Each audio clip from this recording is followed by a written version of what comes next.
News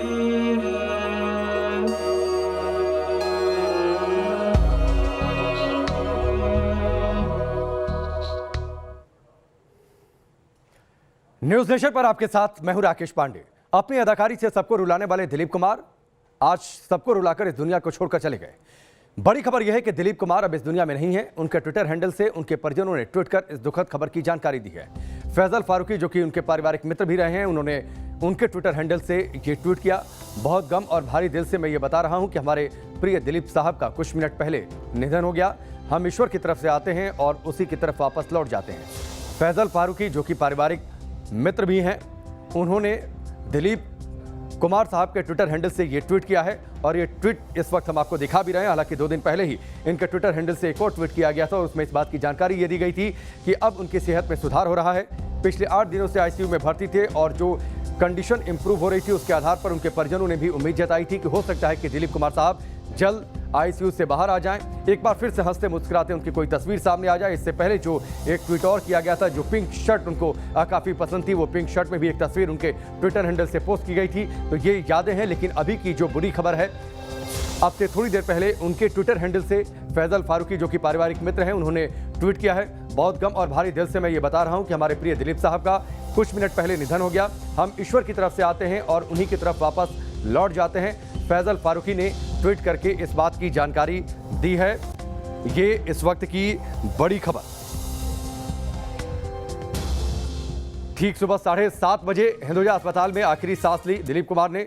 11 दिसंबर 1922 को पेशावर में जन्म हुआ था। स्वतंत्रता के पहले तब ब्रिटिश इंडिया के नाम से जाना जाता था। पाकिस्तान में ट्रेजेडी किंग के नाम से मशहूर थे दिलीप साहब। जब अदाकारी वो करते थे, सैड मोमेंट पर जो लोग उनकी फिल्में देख रहे होते थे, फिल्में देखकर वो रो दिया करते थे। लेकिन आज की जो सुबह है वो लोगों को रुलाने वाली सुबह साबित हुई है। 98 साल की उम्र में आखिरी सांस ली है दिलीप कुमार ने। लंबे समय से उनकी तबीयत ठीक नहीं थी। कई बार हॉस्पिटल में भर्ती कराना पड़ा था। पिछले 1 महीने में 2 बार अस्पताल में भर्ती करवाया गया। 5 जुलाई को, यानी 2 दिन पहले, उनके ट्विटर हैंडल से भी उनकी हेल्थ पर अपडेट दिया गया। उनकी पत्नी सायरा बानो ने बताया था कि दिलीप साहब की तबीयत में सुधार हो रहा है। लेकिन आज की बुरी खबर यह है कि दिलीप कुमार साहब अब इस दुनिया में नहीं हैं। दिलीप कुमार का असली नाम मोहम्मद यूसुफ खान था। 1922 में पाकिस्तान में उनका जन्म हुआ था। और जब भी उनकी चर्चा आती है, ये देखिए हाल फिलहाल की कुछ तस्वीरें जो सामने आई हैं। कुछ तस्वीरें उनके ट्विटर हैंडल से पोस्ट की गई थी कुछ समय पहले। जब उन्हें हॉस्पिटल में एडमिट करवाया जाता था तो उनके हेल्थ पर जो अपडेट दिया जाता था, लगातार आती तस्वीरें इस बात की तस्दीक कर रही थी कि तेजी से उनके स्वास्थ्य में गिरावट आ रही है। उम्र की वजह से जो बीमारियां होती हैं वो बीमारियां अपनी जगह थी, लेकिन सांस लेने में भी थोड़ी बहुत परेशानी उन्हें महसूस हुई। और लगातार जैसे ही ये खबर लोगों को मिल रही है, लोग शोक संवेदना अपनी व्यक्त कर रहे हैं। राजनाथ सिंह ने भी थोड़ी देर पहले ट्वीट किया है। दिलीप कुमार के निधन पर राजनाथ सिंह ने दुख जताया है। दिलीप जी का जाना सिनेमा जगत के लिए एक बड़ा नुकसान है, बड़ी क्षति है। राजनाथ सिंह ने ये बातें ट्वीट करके कही हैं। दिलीप कुमार का असली नाम मोहम्मद यूसुफ खान था। जब भी उनकी अदाकारी की बातचीत आती है, ज्वार भाटा की चर्चा होती है, अंदाज, आन, देवदास, आज़ाद, मुगले आजम, गंगा जमुना, क्रांति 1981 में फिल्म आई थी, कर्मा, सौदागर समेत करीब 50 से ज़्यादा, करीबन 60 फिल्मों में काम किया दिलीप कुमार ने। और अदाकारी की दुनिया में जितने बड़े सम्मान होते हैं वो सारे बड़े सम्मान उनको दिए गए। चाहे वो फिल्म फेयर अवार्ड की बातचीत हो, 8 बार बेस्ट एक्टर के लिए उन्हें यह अवार्ड मिला। हिंदी सिनेमा का जो सबसे बड़ा सम्मान है दादा साहब फाल्के, इससे भी उन्हें सम्मानित किया गया। 2015 में सरकार ने उन्हें देश के दूसरे सबसे बड़े सम्मान पद्म भूषण से भी सम्मानित किया। राहुल गांधी ने भी अब से थोड़ी देर पहले ट्वीट करके अपनी श्रद्धांजलि दी है। दिलीप कुमार के परिवार, दोस्तों और चाहने वालों को मेरी हार्दिक सांत्वना। हिंदी सिनेमा में उनका योगदान पीढ़ियों तक याद रखा जाएगा। लेकिन पिछला जो कुछ समय था वो दिलीप कुमार साहब के परिवार के लिए बहुत बेहतर नहीं चल रहा था, क्योंकि पिछले साल कोरोना की वजह से उनके 2 भाइयों का इंतकाल हो गया था। 21 अगस्त को 88 साल के असलम का और फिर 2 सितंबर को 90 साल के उनके एक और जो भाई थे एहसान, वो चल बसे थे। और इसी के चलते 11 अक्टूबर को मैरिज एनिवर्सरी होती है दिलीप कुमार साहब की। तब पिछली बार उनके परिवार ने इस एनिवर्सरी को सेलिब्रेट नहीं किया था, क्योंकि उनके परिवार में इस तरीके की बुरी खबरें सामने आई। लेकिन साल 2021 में आप देखिए, 7 जुलाई आज की तारीख बुरी तारीख साबित हुई है, जब दिलीप कुमार साहब खुद अब इस दुनिया में नहीं हैं। ये बड़ी और बुरी खबर इस वक्त की। और जैसे ही ये खबर लोगों तक पहुंच रही है, लोग शोक मग्न हैं, लोग अपनी संवेदनाएं व्यक्त कर रहे हैं। राजनाथ सिंह ने अब से थोड़ी देर पहले ट्वीट करके भी अपनी शोक संवेदना व्यक्त की है, अपनी श्रद्धांजलि दी है। राहुल गांधी ने भी ट्वीट किया आपसे थोड़ी देर पहले और इस बात का जिक्र किया कि उनके योगदान को हमेशा याद रखा जाएगा, पीढ़ियां उनसे हमेशा प्रेरित होती रहेंगी। शोक की लहर है और जैसे ही अलग अलग हस्तियों को, अलग अलग क्षेत्र से जुड़ी हस्तियों को उनके निधन की जानकारी मिल रही है, लोग अपनी शोक संवेदना व्यक्त कर रहे हैं। 2 दिन पहले ही उनके हेल्थ को लेकर अपडेट आया था और तब शायद एक उम्मीद जगी थी उनके प्रशंसकों में कि जब हेल्थ में सुधार हो रहा है, स्वास्थ्य में सुधार हो रहा है, तो हो सकता है दिलीप कुमार साहब पिछले कुछ बार की तरह एक बार फिर अस्पताल से अपनी जंग जीतकर वापस लौट आए। 11 दिसंबर 1922 को पेशावर में उनका जन्म हुआ था। पढ़ाई उन्होंने नासिक में की थी। राजकुमार के दोस्त वो बचपन में ही बन गए थे और वहीं से एक तरीके से उनके फिल्मी करियर की शुरुआत भी हो गई थी। 1944 में उन्होंने फिल्म ज्वार-भाटा में काम किया था, लेकिन तब इस फिल्म की बहुत ज़्यादा चर्चा नहीं हो पाई थी। 5 दशक तक उन्होंने फिल्म इंडस्ट्री में एक से बढ़कर एक फिल्में की हैं। वो हमेशा इस बात में विश्वास रखते थे कि फिल्में ज़्यादा ना हो, लेकिन फिल्में कम हो, बेहतरीन फिल्में हो, बेहतरीन रोल हो, वही वो फिल्में करना चाहते थे। कई फिल्मों के ऑफर को उन्होंने ठुकरा भी दिया था, क्योंकि लगातार वो इस बात की चर्चा करते थे। जब लोग उनसे पूछते थे कि आपने इस फिल्म को ठुकरा क्यों दिया, वो कहते थे कि फिल्में कम हो लेकिन बेहतर हो।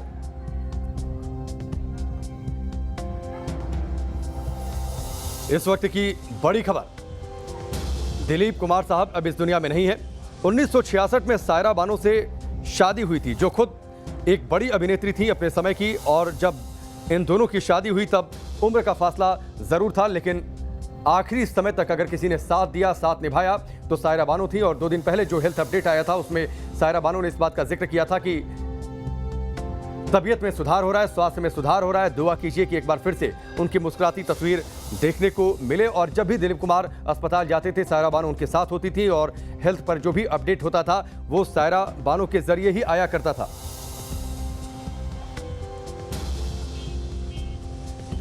विकास हमारे सहयोगी हमारे साथ जुड़े हुए हैं, सीधे उनका रुख करते हैं। इस वक्त मौजूद है मुंबई में दिलीप कुमार के घर के बाहर से ही।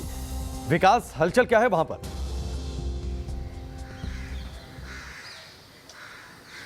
राकेश, देखिए, एक बियाबान सन्नाटा इस समय पसरा हुआ है दिलीप कुमार के घर पे।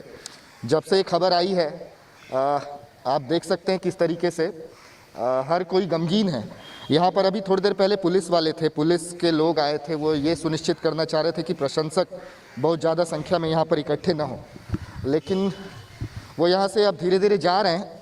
इंतज़ार है अब दिलीप कुमार के पार्थिव शरीर का। हमें ये बताया गया है कि मुंबई के हिंदुजा अस्पताल में अभी भी उनका पार्थिव शरीर रखा गया है और हो सकता है कि 11 बजे के आसपास उनका पार्थिव शरीर यहाँ पर आएगा, जिसके बाद जो जनाजे की नमाज़ होती है वो अदा की जाएगी यहाँ पर, और उसके बाद सांता क्रूज़ के कब्रिस्तान में उनको सुपुर्दे खाक किया जाएगा। तो ये इनके घर से फ़िलहाल ये जानकारी मिली है।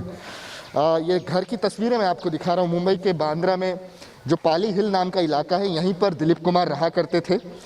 यहाँ से हिंदुजा अस्पताल की दूरी ज़्यादा नहीं है, लिहाजा जब भी उनकी तबीयत ख़राब होती थी तो यहीं से उनको हिंदुजा अस्पताल एडमिट किया जाता था। 8 दिन से वो हिंदुजा अस्पताल में एडमिट हैं, लेकिन जब वो स्वस्थ होकर लौटते थे तो यहीं लौटते थे, यहीं पर उनकी तीमारदारी होती थी। सायरा बानो और दिलीप कुमार दोनों इसी रेसिडेंस पे रहा करते थे। आप देख सकते हैं सॉलिटेयर नाम का ये दरअसल एक बंगलों का कॉम्प्लेक्स है, यहाँ पर दिलीप कुमार का निवास स्थान था। फ़िलहाल इस समय मातम पसरा हुआ है। यहाँ पर जो कर्मचारी हैं वो भी काफ़ी सख्ते में हैं। वो इस बात को पर विश्वास नहीं कर पा रहे हैं कि उनके दिलीप साहब अब नहीं रहे इस दुनिया में। उन्होंने आज सवेरे 7:30 बजे अपनी अंतिम सांसें ली हैं और अब उनके अंतिम संस्कार की जो तैयारियां हैं वो चल रही हैं। यहाँ पर हम जब थोड़ी देर पहले यहाँ पर पहुँचे तो हमने देखा कि कुछ लोग यहाँ पर कुछ कुरान की आयतें पढ़ रहे थे और वो इंतज़ार कर रहे हैं कि कब दिलीप साहब का जो पार्थिव शरीर है वो यहाँ पर पहुँचेगा। विकास, जो आधिकारिक तौर पर इस बुरी खबर की जानकारी दी गई खुद दिलीप कुमार साहब के ट्विटर हैंडल से, फैजल फारूकी जो कि उनके पारिवारिक मित्र हैं, उन्होंने ट्वीट करके इस बात की जानकारी दी। जी बिल्कुल, देखिए, उनके मौत की पुष्टि जो हमको की गई है वो डॉक्टर जलील पारकर ने की है। जलील पारकर ये वही डॉक्टर हैं जो बीते कई सालों से उनका इलाज कर रहे थे, वो उनके हर मर्ज से अच्छी तरह से वाकिफ़ थे। वो देख रहे थे कि वो किस तरीके से ट्रीटमेंट को रिस्पॉन्ड कर रहे हैं, उनमें उनके स्वास्थ्य में कितना सुधार आ रहा है, या स्वास्थ्य अगर गिर भी रहा है तो उनका इलाज अमूमन क्या होना चाहिए। डॉक्टर जलील पारकर देख रहे थे हिंदुजा अस्पताल के, उन्हीं के निगरानी में उनका इलाज चल रहा था। और उन्होंने ही आज औपचारिक रूप से इस बात की पुष्टि हमें की कि दिलीप साहब ने 7:30 बजे आज अंतिम सांसें ली। अभी कुछ कागजी औपचारिकताएं अस्पताल में हो रही हैं, जिसके बाद यहाँ पर इस रेसिडेंस पे उनका शव लाया जाएगा और उसके बाद जनाजा जो है यहीं से निकलेगा। कुल मिलाकर ये बहुत गमगीन खबर है लोगों के लिए, क्योंकि एक युग का अंत माना जा रहा है। दरअसल दिलीप कुमार साहब सिर्फ एक अभिनेता नहीं थे, बल्कि एक युग का नाम था, एक वक्त था। और आज जब उनकी मौत की खबर आई है तो उनके तमाम प्रशंसक जो हैं वो काफ़ी सख्ते में गमगीन हैं। लोग अभी भी इस बात को यकीन नहीं कर रहे हैं, क्योंकि जब भी वो अस्पताल जाते थे हमने देखा कि 5-6 दिन में इलाज के बाद वो स्वस्थ होकर वापस आ जाते थे। हालांकि बीते 2 महीनों में ये ज़्यादा बार हो गया, उनको 3 बार से ज़्यादा जो है अस्पताल ले जाना पड़ा, क्योंकि उन्हें नॉर्मली ठीक है विकास, मैं आपको रोकता हूं। एक और बड़ी खबर है, प्रधानमंत्री मोदी ने भी ट्वीट करके दुख जताया है। दिलीप कुमार जी को हमेशा याद किया जाएगा, वो एक लेजेंड अभिनेता रहे हैं और अलग उनकी अद्भुत अभिनय क्षमता थी और इसके लिए उन्हें हमेशा याद किया जाएगा। मुकेश खन्ना साहब हमारे साथ जुड़ चुके हैं, सीधे उनका रुख करते हैं। मुकेश खन्ना साहब, आज सुबह की सबसे बड़ी और बुरी खबर है, अपनी अदाकारी से सबको रुलाते थे, लेकिन आज भी हिंदुस्तान रो रहा है और वजह यह है कि अब दिलीप साहब इस दुनिया में नहीं है। जी, मुझे नींद से उठाया गया। मैं बीच में कितने फोन आ रहे थे, मैंने कहा पता नहीं कौन कर रहे हैं फोन। फिर मैंने एक फोन उठा लिया और फिर ये दुखद खबर सुनने को मिली। मैं तभी से 15 मिनट से यही बात कर रहा हूँ। ये एक लॉस है हमारी इंडस्ट्री का, ये जो कभी भी मतलब उसको पूरा नहीं किया जा सकेगा। मैंने अभी थोड़ी देर पहले कहा था कि हमारी इंडस्ट्री का एक कोहिनूर का हीरा हमने खो दिया है। इनकी रिप्लेसमेंट नहीं हो सकती। ये अपने आप में इंस्टीट्यूशन थे। आपने सही कहा कि हम बीच में सुन रहे थे कि हॉस्पिटल जाते थे फिर छूट के आ जाते थे। हम कभी कभी मतलब मुझे भी कहीं कहना पड़ता है कि मौत को उन्होंने बहुत देर तक उनका सामना किया है। 98 इयर्स तक जीना, हमारी इंडस्ट्री के सबसे ज्यादा वयोवृद्ध नेता हम अभिनेता माने जाएंगे उनके नाम पर। 98 से 100 तक चले जाते हैं। मैं तो चाहता था कि 100 उनके लिए एक बहुत ही अच्छी एक अचीवमेंट हुआ करती थी, लेकिन खुदा जो है वो, भगवान जो है वो एक मिनट आपको ज्यादा नहीं देगा जब तक आपको जीना होता है। और वो जिया उन्होंने, और उन्होंने लाइफ जी है। मैं समझता हूँ उन्होंने अपनी लाइफ जी है, द रोल्स किए हैं, जिस तरह की फिल्में की हैं जो अविस्मरणीय, मतलब आप उसको भूल नहीं सकते। ऐसी फिल्में, चाहे वो अंदाज हो, मेला हो, आन हो, मुगल आजम हो, शहीद हो, आजाद हो, आप कोई भी film, even to the last Saudagar जिसमें मैं उनका लड़का बना, ये भी मेरा एक सौभाग्य है, क्योंकि मैंने वो मुश्किल से वो फिल्म हाँ कही थी। मैं महाभारत पीक टाइम पे थी उस वक्त, और मुझे सुभाष जी ने बुलाया तो मैंने कहा आपकी फिल्म में यूसुफ भाई भी हैं, आपकी फिल्म में राजकुमार भी है, मुकेश खन्ना क्या करेगा आपकी फिल्म में? बिकॉज मुझे मालूम था कि उनके सामने कोई कुछ नहीं हो। बोला नहीं, you are playing the angry son of Dilip Sahab, and he convinced me to do it, and I have seen him. मैंने उनको नजदीक से देखा है। और आपने जिन फिल्मों का जिक्र किया मुकेश साहब, आपने जिन फिल्मों का जिक्र किया, प्रधानमंत्री मोदी ने कहा कि कल्चरल वर्ल्ड के लिए यह सबसे बड़ा नुकसान है और इसकी भरपाई कभी नहीं हो सकती। और वाकई अंदाज की बातचीत करें, आन, देवदास, आजाद, मुगल आजम, गंगा जमुना, क्रांति, कर्मा, सौदागर जिस फिल्म का आपने आज जिक्र किया, और अपने फिल्मी करियर की शुरुआत तब की थी दिलीप कुमार ने स्वतंत्रता के पहले, जब फिल्म देखने वालों का एक वर्ग काफी सीमित हुआ करता था, लेकिन उसके बावजूद 5 दशकों तक फिल्में करना, 60 से करीब 60 के आसपास फिल्में करना, और हर फिल्म की अपनी एक अलग पहचान। सही बात है, बहुत सही बात है। उनका मैंने जैसे कहा ना, इंस्टीट्यूशन अपने आप में थे। उस वक्त आए थे जब एक्टिंग की स्टाइल थिएट्रिकल हुआ करती थी। आप क्या आइए ना, बैठिए ना, कहाँ जा रहे हैं आप? उसके बीच में एक दिलीप साहब आए नेचुरल एक्टिंग को लेके, आइए बैठिए, क्या है, क्या कर रहे हैं आप, कहाँ जाना चाहते हैं आप? एक एक्टिंग का जो स्टाइल शुरू किया, मैं समझता हूँ आज के हर एक्टर में कहीं ना कहीं उनकी छाप मिलेगी आपको। मुकेश साहब, आपने अभी थोड़ी देर पहले जिक्र किया कि आपने एक फिल्म में, सौदागर में, आपने उनके बेटे का किरदार निभाया।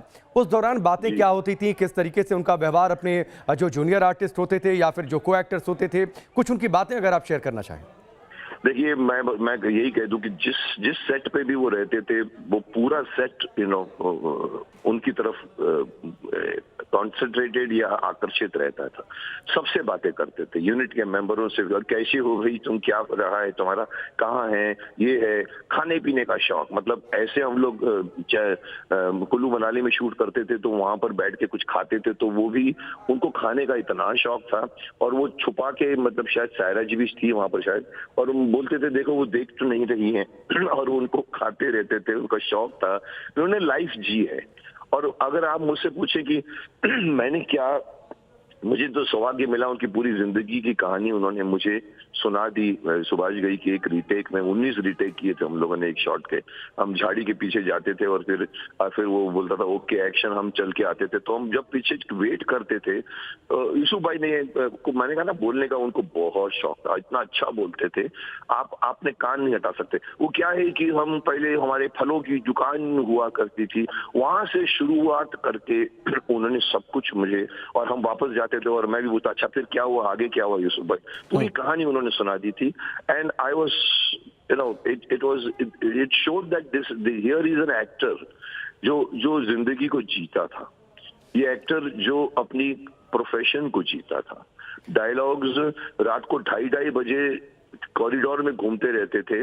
और मुझे याद है, मुझे अपना सुभाष घई ने कहा मुकेश रात को फोन आता है, ओ लाले ये डायलॉग मैं ऐ कर देवा, मैं उस तरह से ऐ कर देवा।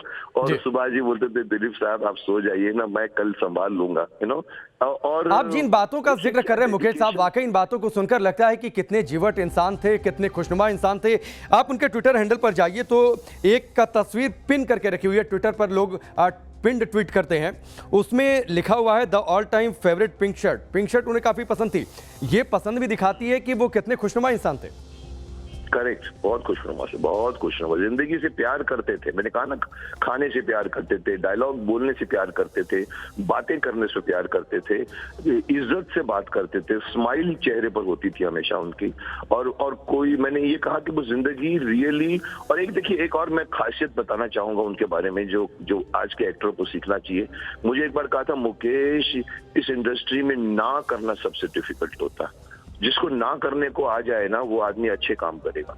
यूसुफ भाई, दिलीप साहब 1 साल में 1 फिल्म करते थे, तो इसका मतलब है वो कम से कम, क्या उनको ऑफर नहीं होता होगा, बल्कि 1 फिल्म तब चूज करते। लॉरेंस ऑफ अरेबिया छोड़ दी उन्होंने, उनको ऑफर हुआ था, पर उनको पता था कि यहाँ पर अनक्राउंड किंग है, वहां पर जाके सेकंड क्लास सिटीजन बनना पड़ता, हॉलीवुड की फिल्म है। उन्होंने बोला मैं वहां क्या कर रहा हूँ, मैं यही चीज मैंने उनसे सीखी है। आज मुझे कोई भी साइन करना बात करता है, चाहे बड़ा डायरेक्टर हो चाहे छोटा डायरेक्टर हो, मेरा पहला सवाल होता है मैं क्या कर रहा हूँ इस फिल्म में। ये शायद मैंने उनसे सीखा, अनजाने में उनसे।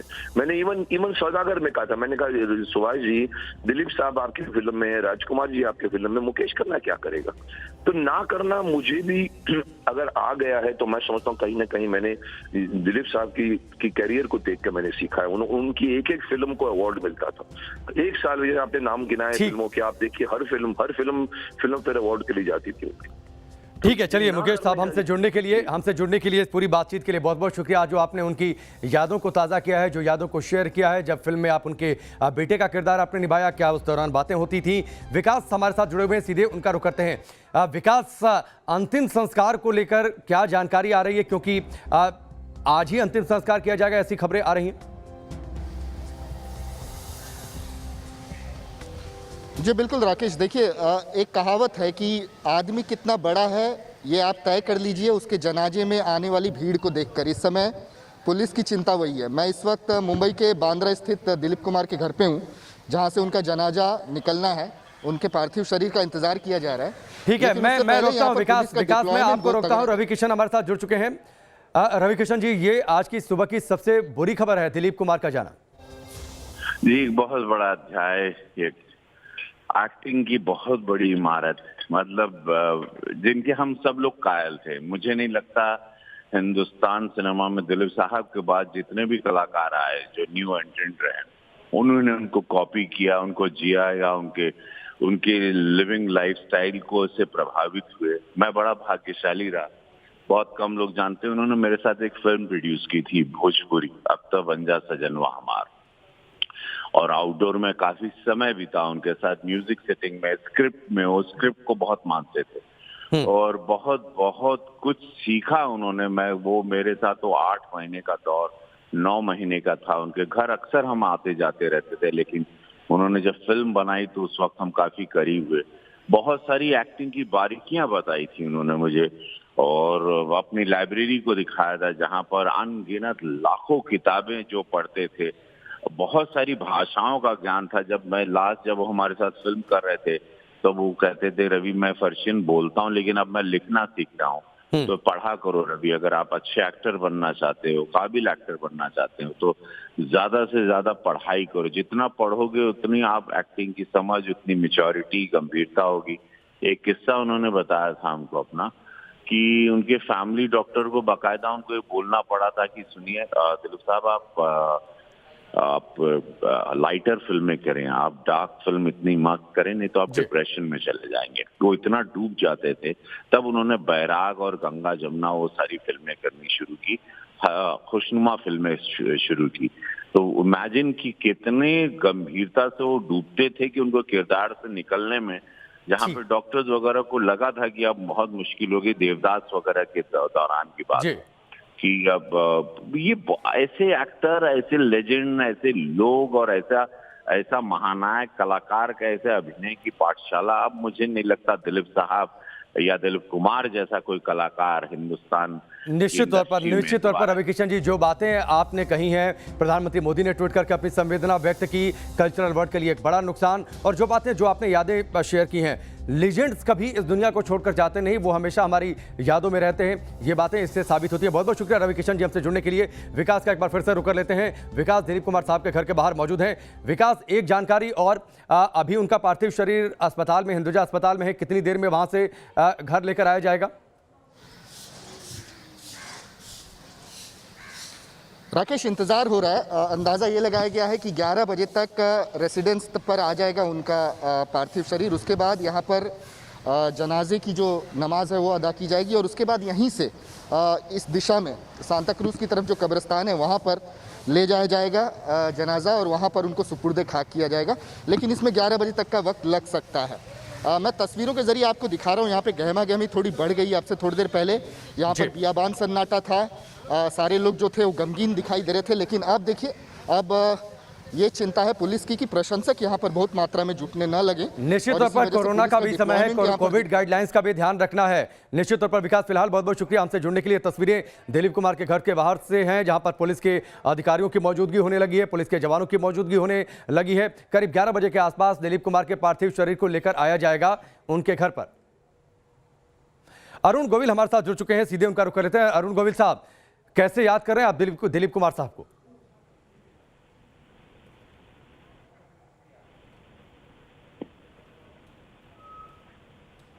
अरुण जी, आवाज आ रही है आपको? जी आ रही है। अरुण जी, दिलीप कुमार अब इस दुनिया में नहीं है, कैसे याद कर रहे हैं आप उन्हें? जी हाँ, दिलीप कुमार हमारे आज याद करने वाली बात नहीं है। दिलीप कुमार तो हमारे मन से कभी गए ही नहीं। तो नहीं, आज की बात इसलिए कि कोई एक बात, चूंकि हम लीजेंड्स कभी इस दुनिया को छोड़कर नहीं जाते, प्रधानमंत्री मोदी ने यह बात कही, कोई एक याद जो आप हमसे और दर्शकों से शेयर करना चाहें? मैंने फिल्में देखना जो शुरू किया था वो दिलीप कुमार साहब की फिल्म से किया था। मैंने जो उनकी सबसे पहली फिल्म देखी थी वो थी शहीद, और उस फिल्म को भी मैंने कई बार देखा, और उसके बाद उनकी जितनी भी फिल्में आई वो सारी फिल्में मैंने देखी। मैं बहुत बड़ा उनका फैन रहा हूँ, बहुत बड़ा फैन हूँ। He was ultimate as far as an actor is concerned. May be शायद वो ट्रेजेडी रही हो, या कॉमेडी रही हो, या एक्शन रहा हो, या ड्रामा रहा हो।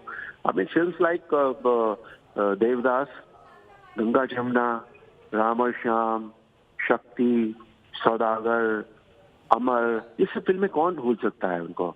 It was ultimate। और मुझे लगता है हम जितने भी एक्टर्स इस फिल्म इंडस्ट्री में आते हैं, कहीं ना कहीं दिलीप कुमार साहब से मुतासिर जरूर होते हैं, उनसे इंस्पायर जरूर होते हैं। और बहुत सारे तो हमारे एक्टर्स ऐसे हैं जो स्टार भी हैं इस समय, उन्होंने लिटरली दिलीप साहब को उन्होंने कॉपी भी किया। जी तो he was such a great actor और उनसे कई बार मिलना हुआ। काम मैं नहीं कर पाया उनके साथ, मेरे लिए मेरा ठीक है अरुण जी, हमसे जुड़ने के लिए, इस पूरी बातचीत के लिए आपका बहुत बहुत शुक्रिया। आज की सबसे बड़ी और बुरी खबर, दिलीप कुमार साहब अब इस दुनिया में नहीं है। वक्त यहाँ पर ब्रेक का।